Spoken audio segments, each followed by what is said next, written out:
Alors bonjour Mireille. Bonjour Satyavir. Alors on est aujourd'hui au Boulot en chantant, qui est un espace spirituel que tu as créé en Auvergne. Est-ce que tu peux d'ailleurs pour commencer nous dire pourquoi tu as appelé ce lieu le Boulot en chantant? Depuis que je suis née, enfin disons au moins depuis que je me souviens de quelque chose, j'ai toujours été en relation avec les arbres. Et j'étais tellement en relation que pour moi, ça me semblait évident et que c'était vrai pour tout le monde. Et j'ai mis des années à, à me rendre compte qu'on ne pouvait pas dire qu'on communiquait avec les arbres, qu'on parlait avec les arbres. On fait parler peut-être un grand mot, puisque mais enfin bon, qu'on était en relation avec les arbres, parce qu'il y en a pour qui ça semblait complètement farfelu. Bon, moi, c'est comme ça depuis, depuis ma prime enfance. Et quand j'allais dans des forêts, j'avais l'impression que les arbres, ils m'appelaient. Donc j'allais vers eux. Et puis quand j'étais toute seule en tant qu'être humain, ben, je chantais avec eux. D'ailleurs, ils m'ont appris un chant que j'ai appelé chant de l'arbre et que j'ai mis dans mon livre de contes. Et du coup, quand je suis venue visiter cette maison, eh bien, le boulot au parasol du jardin m'a fait signe. Et oui, je peux que dire qu'il m'a enchantée et qu'il continue à m'enchanter en toute saison. Et c'est pour ça que que j'ai appelé ce lieu le boulot enchantant, simplement parce qu'il y avait ce boulot Mm. qui me qui m'accompagne dans mes joies et aussi dans mes difficultés, qui m'aide à les dépasser, ces difficultés, en m'apaisant. Mm. Je pense que ça parlera à pas mal de gens et aujourd'hui de plus en plus on entend parler justement du fait de se connecter aux arbres. C'est quelque chose qui revient maintenant. C'est vrai qu'il y a peut-être encore 10, 20 ans, ça aurait semblé bizarre, mais aujourd'hui, je pense que c'est de plus en plus compris que ça fait du bien. Ouais, je pense que c'est important, et notamment, quelque part, c'est une des dimensions de l'écologie, puisqu'il y a l'écologie extérieure, mais on entend aussi beaucoup plus parler maintenant de l'écologie intérieure, c'est-à-dire apprendre à ressentir la nature, à retrouver notre lien de conscience, en fait, à la nature. La conscience qu'on fait partie de la nature, en fait. Ça, on l'avait perdu avec la modernité. Et le fait simplement de se retrouver en nature et de simplement prendre le temps de se reconnecter aux arbres, à notre environnement, à ce qui nous entoure, ça permet de réveiller cette conscience qui fait partie de nous, en fait, qui est là, hein, parce que la plupart de notre histoire s'est passée dans la nature. Hein, et on a ça, je pense, dans nos gènes, en fait. Hein. Oui, mais pour moi, c'est pas quelque chose qu'on apprend forcément. Ça peut déjà être en nous. Ouais, c'est ça. D'ailleurs, pour moi, un vrai écologiste, il ressent. Moi, quand je vois un papier jeté dans une forêt, eh bien, quelque part, ça me fait mal, Mhm. physiquement. Euh, Depuis un certain temps, toi et moi, on discute beaucoup sur le sujet de l'ancêtre, qui est un beau sujet dont je pense on ne parle pas assez aujourd'hui. Mais toi, tu as voulu aussi te qualifier d'ancêtre à un moment donné. En tout cas, maintenant, voilà, tu assumes que tu es une ancêtre. Et finalement, qu'est-ce que ça veut dire pour toi? Qu'est-ce que c'est qu'une ancêtre? Qu'est-ce qu'être une Bah, ancêtre? écoute, déjà, je l'assume parce que j'ai un certain âge, que je ne peux pas nier, que je ne vois pas pourquoi. D'ailleurs, on irait. Moi, tout le long de ma vie, bon, j'ai eu l'âge que j'avais.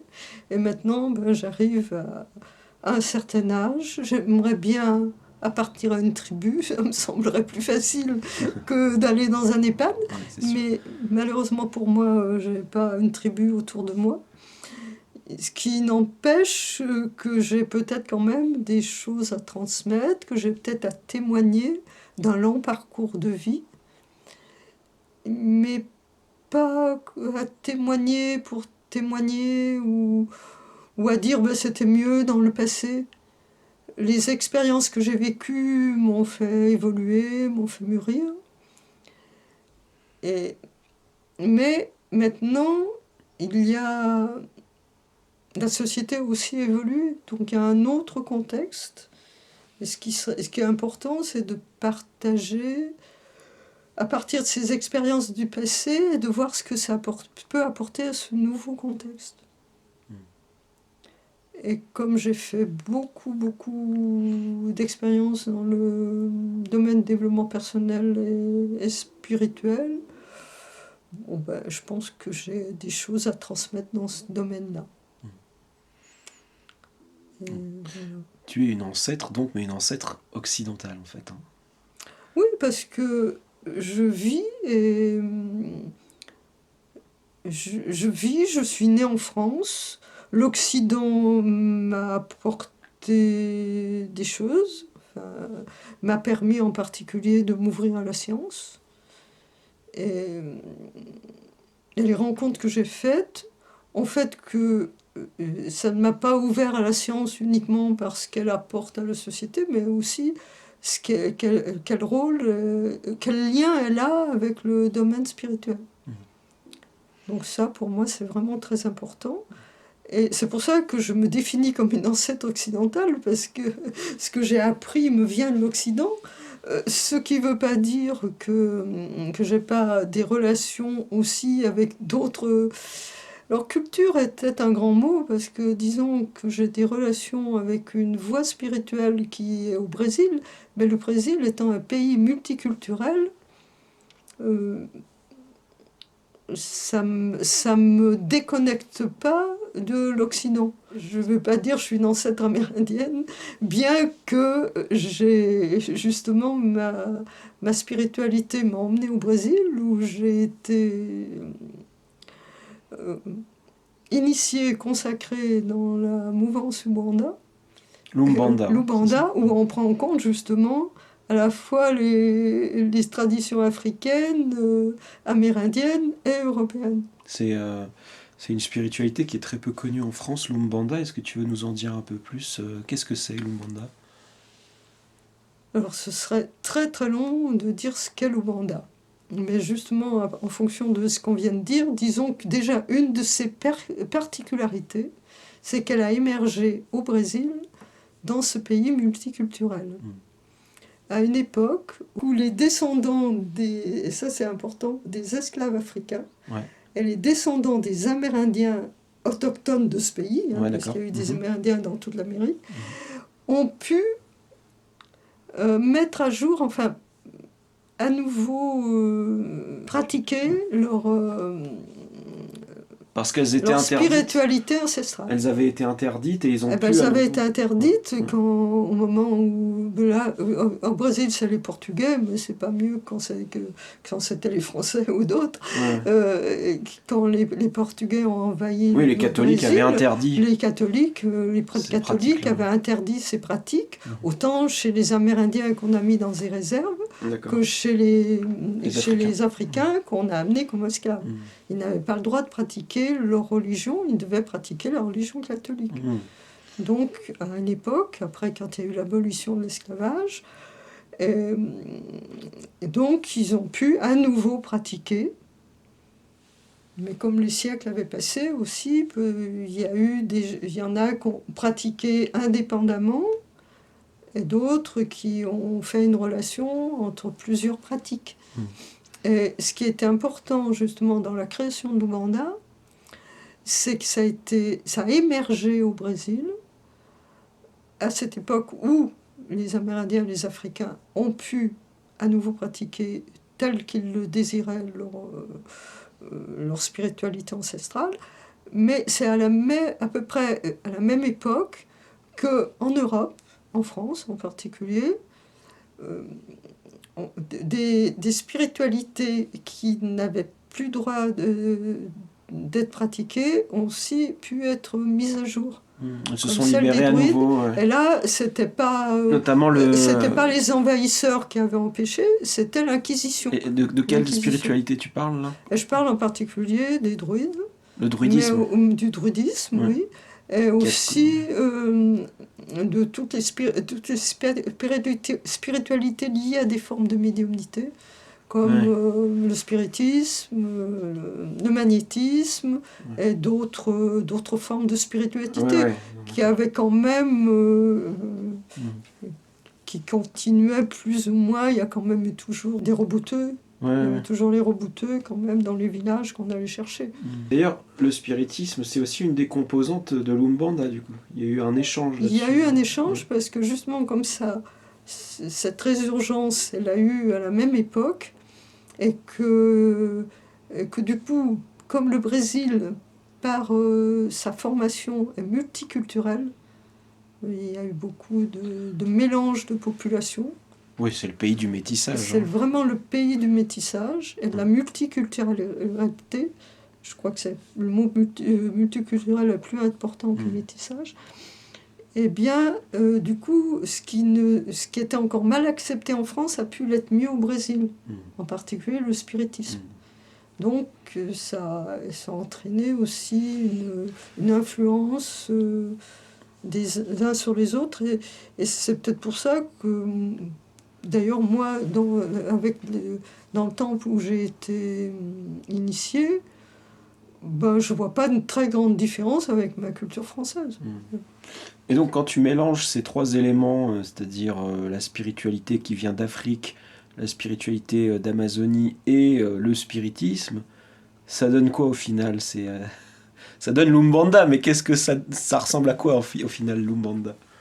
Un des fondements importants de l'Umbanda, c'est qu'il est vraiment en relation avec les vibrations de la nature. Mais voilà. Et c'est quoi les vibrations de la nature?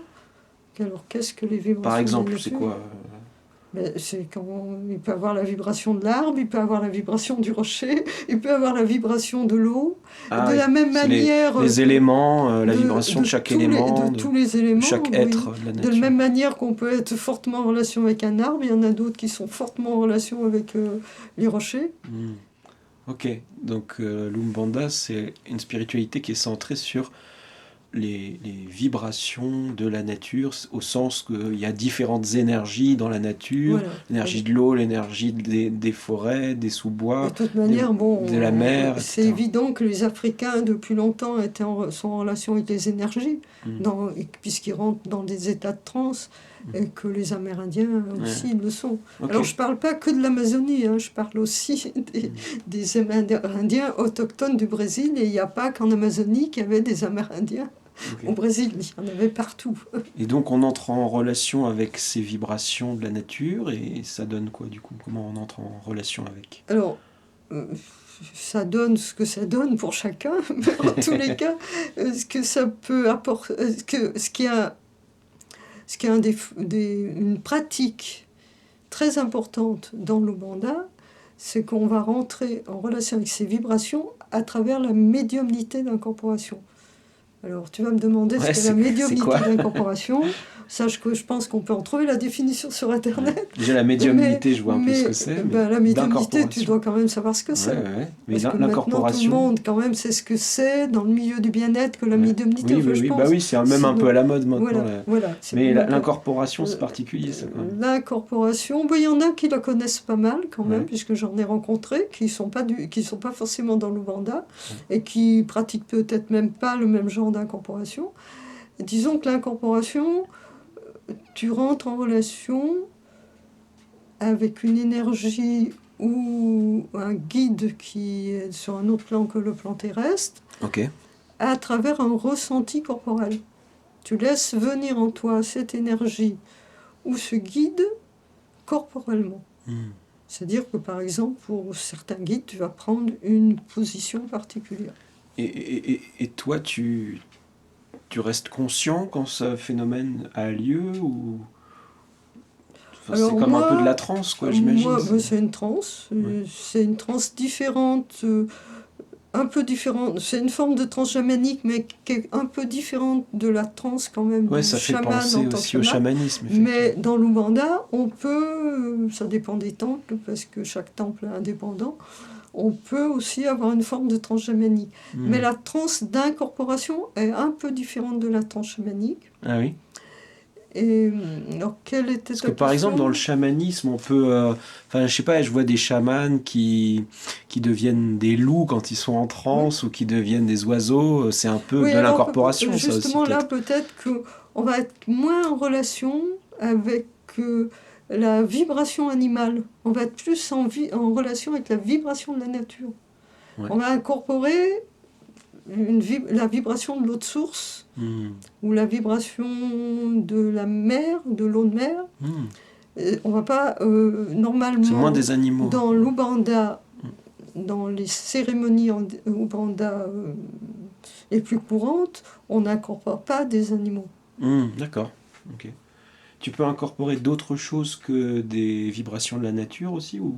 Je dis, on va être en relation comme d'autres médiums voyants ou clairaudients, sont en relation avec des guides qui sont sur d'autres plans que le plan terrestre.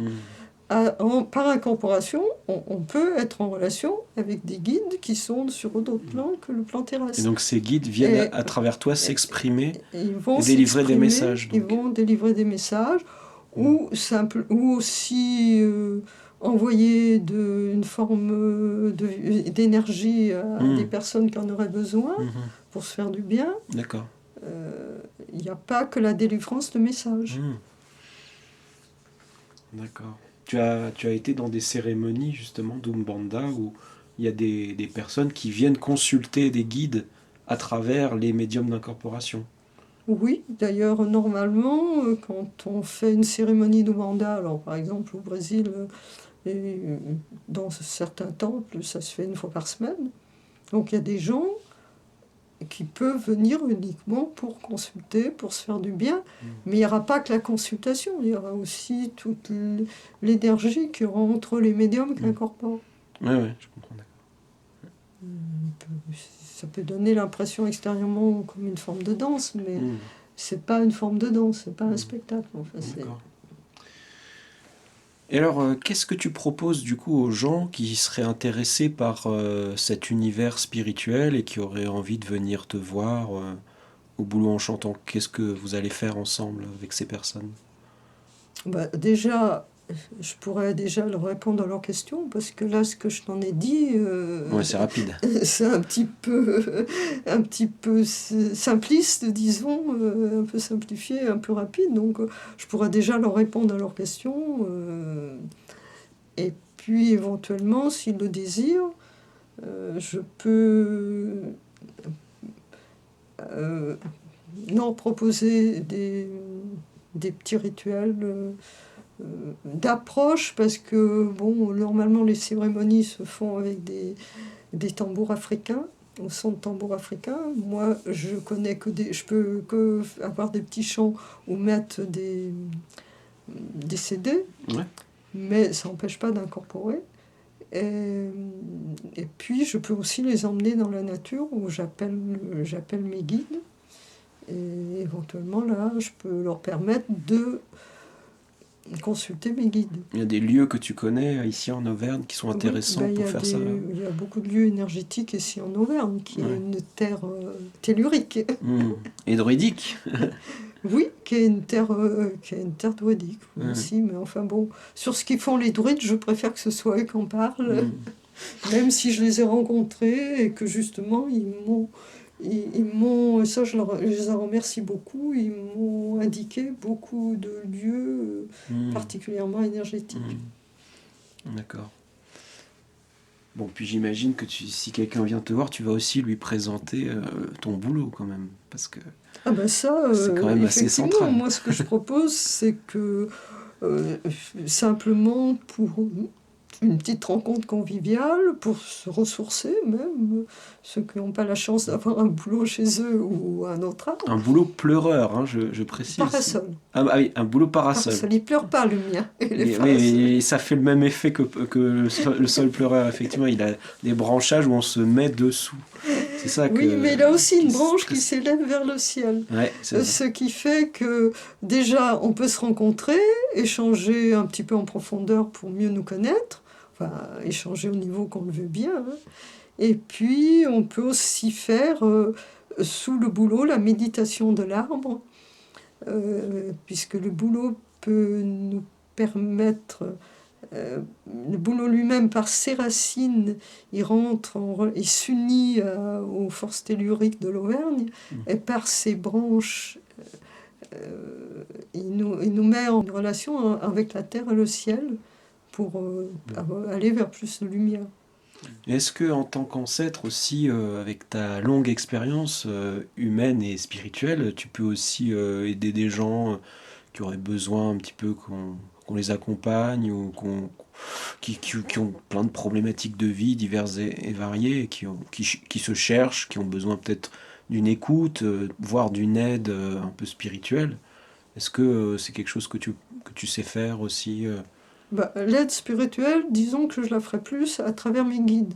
Ah oui, oui, d'accord. Quand j'incorpore, il peut consulter mes guides, mais disons qu'une aide plus d'ordre psychologique, Ouais. je peux leur apporter puisque j'ai fait beaucoup de formations dans le domaine du développement personnel, qu'on appelle bien-être actuellement, et en particulier j'ai fait une formation au PNL, et bon, je peux utiliser ces formations pour les accompagner, pour mieux voir où eux-mêmes, quel est leur objectif à eux, et pas le mien.